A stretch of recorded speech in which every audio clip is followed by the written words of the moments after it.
Hi friends, Radhika টিপসে আপনাদেরকে স্বাগতম।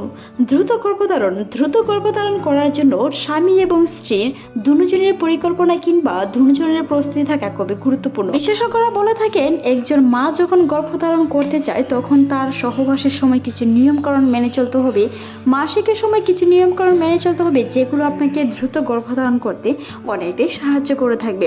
মাসিকের সময় অনেকে তলপেটে কিংবা কোমরে ব্যথা হওয়ার কারণে অ্যান্টিবায়োটিক ওষুধ খেয়ে থাকেন। বিভিন্ন ধরনের ওষুধ খাওয়ার কারণে কিন্তু আপনার ডিম্বস্ফোটনে বাধা হতে পারে। আর যদি ডিম্বস্ফোটনে বাধা হয়, ডিম্বাণুটি সঠিকভাবে নিঃসরিত না হতে পারে, তাহলে কিন্তু আপনার গর্ভধারণটি পিছিয়ে যাবে।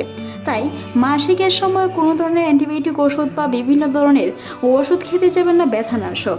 মনে রাখতে হবে, বিভিন্ন ধরনের ব্যথায় পট দিয়ে ছেঁক নিতে পারেন, হালকা গরম পানির ছেঁক নিতে পারেন, তবে বিভিন্ন ধরনের ওষুধ খাওয়া থেকে বিরত থাকুন চিকিৎসকের পরামর্শ ছাড়া। দ্রুত গর্ভধারণ করার জন্য কিছু সময় ধরে আপনাকে সহবাসের পর কিছু নিয়মকানুন মেনে চলতে হবে। তারই মধ্যে একটি নিয়ম হচ্ছে, সহবাসের পরে অনেকেই ফ্রেশ হতে চলে যান, যার কারণে বীর্যটি বেরিয়ে যেতে পারে, পরবর্তীতে গর্ভধারণ পিছিয়ে যেতে পারে। তাই অন্ততপক্ষে সহবাস করার পরে 20 মিনিট পর্যন্ত শুয়ে থাকার কথা বলেন বিশেষজ্ঞরা। একজন গর্ভধারণ করার জন্য দ্রুত যেন বীর্যটি জরায়ুতে প্রবেশ করতে পারে, তাই কোমরের নিচে একটি বালিশ দিয়ে প্রায় 20 মিনিট পর্যন্ত শুয়ে থাকার কথা বলেন বিশেষজ্ঞরা। তাতে করে জরায়ুতে সঠিকভাবে বীর্যটি প্রবেশ করতে পারে, যেটি আপনার ডিম্বাণুকে নিষিদ্ধ করে একটি গর্ভধারণ প্রস্তুত করতে পারে। সহবাসের আগে কিংবা সন্তান নেওয়ার জরুরি কিছু সময় থাকে। মাসিকের মাঝামাঝি সময়টাতে অনেক নারীদের ওভ্যুলেশন হয়ে থাকে, যেই সময়টাতে ডিম্বস্ফোটন হয়। আর যদি ডিম্বস্ফোটন হয়, একজন পুরুষের হেলদি শুক্রাণু থেকে জন্ম নেয় একটি অনাগত সন্তান। তাই অবশ্যই ডিম্বস্ফোটনের দিন সহবাস করার চেষ্টা করুন।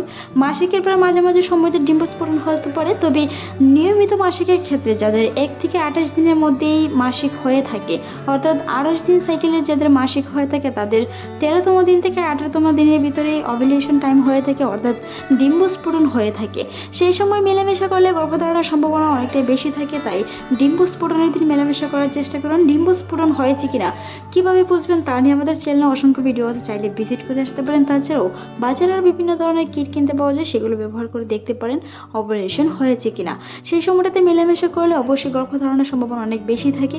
তাই ডিম্বস্ফোটনের সময় সহবাস করার চেষ্টা করুন। সহবাস করার পর ফ্রেশ হতে চলে যাবেন না, 20 মিনিট অপেক্ষা করুন। কোমরের নিচে একটি বালিশ দিয়ে শুয়ে থাকতে পারেন। তাছাড়াও পা দুটি দেওয়ালে সোজা করে রাখতে পারেন 5 মিনিট পর্যন্ত। তাতে করে জরায়ুতে বীর্যটি সঠিকভাবে প্রবেশ করতে পারে। এমনকি সহবাস করার আগে বিভিন্ন ধরনের পুষ্টি সমৃদ্ধ খাবার খাওয়ার চেষ্টা করুন, যেটি শুক্রাণুর গতিশীলতা বাড়িয়ে দেয়, সেই সাথে সাথে শুক্রাণু শক্তিশালী ও কার্যকরী হিসেবে কাজ করে। তাই গর্ভধারণ দ্রুত করতে চাইলে সেই বিষয়গুলো অবশ্যই মেনে চলতে হবে। ভালো থাকুন, সুস্থ থাকুন। আজকে এই ভিডিওটি এই পর্যন্ত। ভালো লাগলে সাবস্ক্রাইব করার অনুরোধ রইল। এতক্ষণ দেখার জন্য ধন্যবাদ।